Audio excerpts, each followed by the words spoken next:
Hello friends, यार आज के इस वीडियो में हम लोग समझेंगे कि कैसे इलेक्ट्रिक फील्ड और मैग्नेटिक फील्ड टाइम के साथ वैरी करता है। तो यार हम लोगों ने चैप्टर 1 में इलेक्ट्रिक फील्ड के बारे में पढ़ा है।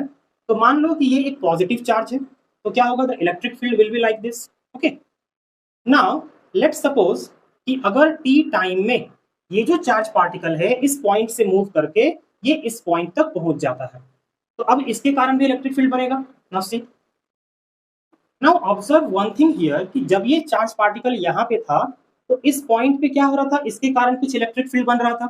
मान लो और ये डिस्टेंस r1 है और इसके कारण जो बन रहा है दैट इज E1। अब जब t टाइम के बाद ये चार्ज पार्टिकल यहाँ से यहाँ मूव किया तो अब इसके भी कारण इस पॉइंट पे कुछ इलेक्ट्रिक फील्ड बनेगा। उसको मान लेते हैं E2 और डिस्टेंस मान लेते हैं R2। तो हमें साफ साफ दिख रहा है कि जो R1 है वो R2 से क्या है, बड़ा है।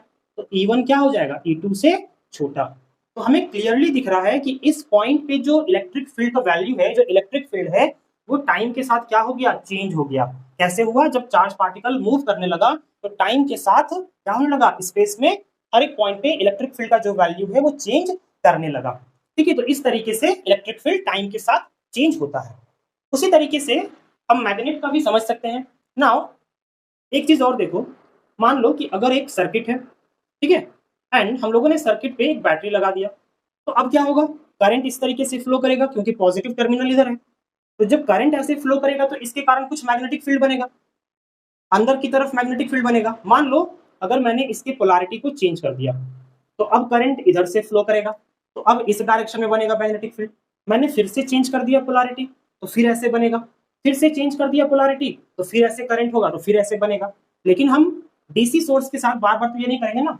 तो एक एसी सोर्स होता है जो कि आप आगे पढ़ोगे, एंड आई थिंक इसके बारे में आप ऑलरेडी जान भी रहे होंगे कि एसी सोर्स में क्या होता है कि जो करंट का डायरेक्शन है वो पीरियोडिकली चेंज होते रहता है। मींस ऐसे, फिर एक टाइम के बाद ऐसे, फिर ऐसे। तो जब करंट बार बार चेंज हो रहा है तो उसके कारण क्या होगा, मैग्नेटिक फील्ड भी हमें चेंज होते हुए दिखाई देगा। ठीक है, ऑब्जर्व होगा। तो इस तरीके से टाइम के साथ क्या होता है, इलेक्ट्रिक फील्ड और मैग्नेटिक फील्ड चेंज होता है।